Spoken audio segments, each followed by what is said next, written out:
வணக்கம். இது நம்ம கிச்சனில் இன்னைக்கு என்ன பண்ண போகிறோம் அப்படின்னாக்க, முருங்கை இலை இருக்கு இல்லையா, முருங்கை கீரை, அதில் வந்து ஒரு பொடி பண்ண போகிறோம். இதில் ஏராளமான விட்டமின்ஸ் இருக்குது. இதை நல்லா உருவி அலசி நல்லா ஈரம் வடிகட்டினதுக்கப்புறம் நிழல் உணர்த்தலாம், துணியில் உணர்த்தி வீட்டுக்குள்ளேயே உணர்த்தி காய வச்சு எடுத்துக்கணும். நான் இன்னைக்கு கொஞ்சமாக தான் பண்ண போகிறேன். இதை வந்து எண்ணெய் விடாமல் சட்டியை காய வச்சுட்டு இது ட்ரை ரோஸ்ட் பண்ணிக்கணும்.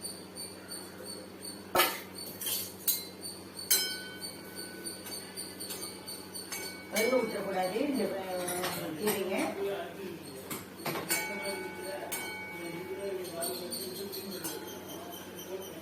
இதில் இந்த இருக்க ஈரம் போட்டுக்காகத்தான் எப்படி இருந்தாலும் நிழல் உணர்த்தல் உடஞ்சிக்கிறதுனால உள்ளீரம் இருக்கும்னு சொல்லுவேன். இந்த வெயிலில் உணர்த்தினா இது சத்தம்னா அந்த சன்லைட் எடுத்து விடும்.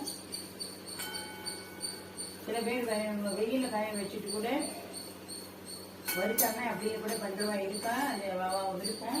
இந்த மாரி பொடியை பண்ணி வச்சுட்டோம்னா சாட்டில் போட்டு நல்லெண்ணெய் விட்டு சாப்பிடலாம். இல்லை கறி கூட்டு இதுமாரி இருக்காது போடுறதுனா போடலாம், என்ன வேணாலும் பண்ணலாம்.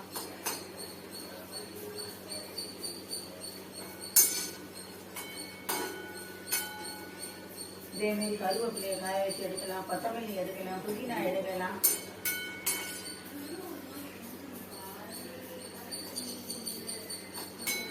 இதுமாரி நம்ம வறுக்கணும். மடமடன்னு வந்துருக்குன்னா கெட்டு போகாமல் இருக்கு. இந்த முருங்கைக்கீரை வச்சு நிறைய டிஷ்ஷஸ் பண்ணலாம். எனக்காவது அர்ஜென்ட் எமர்ஜென்சினா கூட இதை போட்டுட்டு ஒரு கூட்டம் ஒரு வேறு ஏதாவது ஒரு ஐயரும் அந்த மாதிரி ஏதாவது ஒரு ஐட்டம் இருந்தால் கூட இதை போய் சாப்பிட போட்டு கட்டிட்டு இந்த ஐட்டத்தை தொட்டுட்டு சாப்பிட்டுட்டு நம்ம போயிட்டே இருக்கலாம். அவ்வளோதான். இந்த வறுபட்டு எடுத்து இந்த கலர் மாறாமல் வறுக்கணும். அதுதான் டெக்னிக்.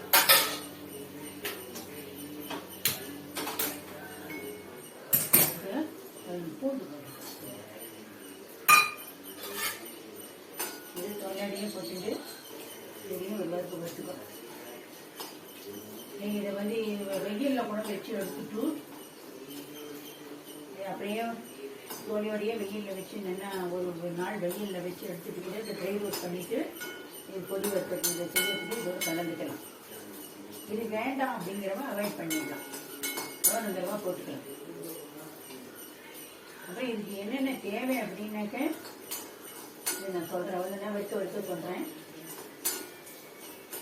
இதில் நார்த்தில் மோரிங்கோ அப்படிங்க முருங்கைக்கீரை ட்ரம்ஸ்டிக் லீவ்ஸ் பவுடர் நீங்கள் பண்ணி வச்சுட்டு வெளிநாட்டுக்கு கூட கொடுத்து விடலாம். இன்னும் உள்ளீரம் காயிற அளவுக்கு இதையும் வறுக்கணும்.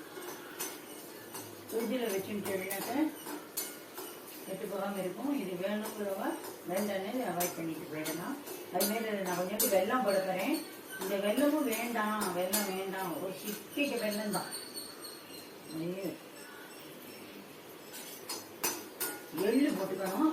எள்ளு கருப்பு எள்ளு வெள்ளை எள்ளு எந்த எள்ளு வேணாலும் போட்டுக்கலாம், ஒன்றும் பிரச்சனை கிடையாது.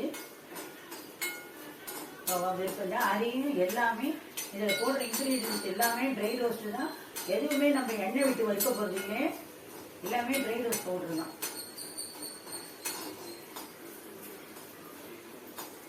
எண்ணெயெல்லாம் விட்டு வச்சுட்டேன்னாக்கா சிக்கு வாசனை வந்துடும். அது ரொம்ப நாளைக்கு இருக்காது, கெட்டு போயிடும். இப்போ முக்கால்தான் வந்துட்டு. இப்போ நான் வந்து இந்த பற்றி பெருங்காயம், ஒரு கொட்டப்பா கலவு, புளி, மிளகு, ஜீரகம், வெந்தயம் இல்லை இவ்வளவுதான் இதை வைக்கணும். அப்புறம் 2 மிளகா வத்தல். இதில் வந்து இது பாருங்க, கடலை பருப்பு, உளுத்தம் பருப்பு, துவரம் பருப்பு, பயத்தம் பருப்பு 4 பருப்பும் ஒவ்வொரு ஸ்பூன் தான் போட்டுருக்கேன். இதையும் என்னன்னா செவக்க வறுக்கணும். இதோட சேர்த்து செவக்க வறுக்கணும்.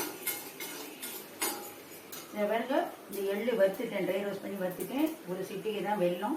இது எல்லாத்தையும் நம்ம ஒன்றா போட்டுக்கிறோம்.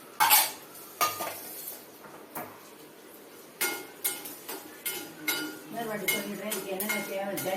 தனியா வந்து இப்போ இல்லாதனால நான் போடலை, எங்கே இருக்குன்னு தெரியல, தேடி எடுக்கணும். தனியா, கடலைப்பருப்பு, உளுத்தம் பருப்பு, துவரம் பருப்பு, பயத்தம் பருப்பு, 2 மிளகா வத்தல், பெருங்காயம், வெந்தயம், மிளகு, ஜீரகம், வெல்லம், உப்பு, முருங்கைக்கீரை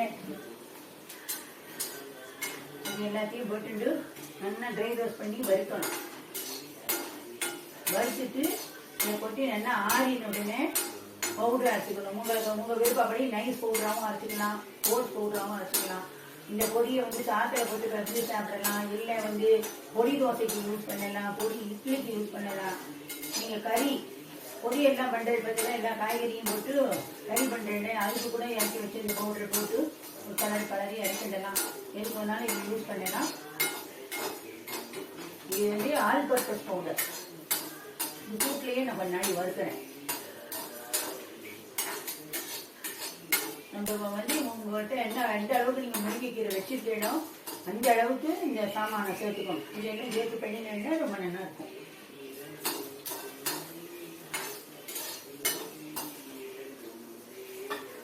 என்ன பொட்டிங்க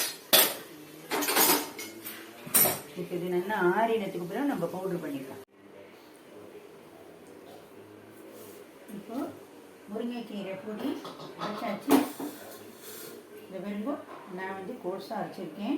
உங்களுக்கு நைஸாக வேணுங்கிறவா நைஸாக அரைச்சிக்கோங்க. இதுமாரி இந்த ஒரு பாத்திரத்தில் எடுத்து வச்சுட்டோம்னா ஒரு டிஃபன் பாக்ஸில் போட்டு, பிளாஸ்டிக் டப்பா வேண்டாம், டிஃபன் பாக்ஸில் போட்டு இந்தமாரி எடுத்து வச்சுக்கிட்டோம்னா தேவைப்படும் போது யூஸ் பண்ணலாம். லஞ்ச் பாக்ஸ் ரெசிபிக்கு கூட கட்டி கொடுக்கலாம். இந்த சாப்பிடாத குழந்தைகளுக்குலாம் கூட இந்தமாரி ஒரு லஞ்ச் பாக்ஸில் எடுத்து சாதமாக பண்ணி ஒரு உருளைக்கிழங்கு கறியோ சிப்ஸோ வெறுவிலோ எதையோ ஒன்று கொடுத்துட்டு அது மாதிரி பாட்டுக்கு சாப்பிட்டுட்டு போயிடும். நீங்களும் இதேமாரி பண்ணி பாருங்க. நான் பண்ணுற ரெசிபி உங்களுக்கு பிடிச்சிருக்குதுன்னா சப்ஸ்கிரைப் பண்ணுங்கள், ஷேர் பண்ணுங்க. நீங்கள் வந்து இதேமாரி பண்ணி பார்த்து எப்படி இருக்குன்னு சொல்லுங்கள். நன்றி, வணக்கம்.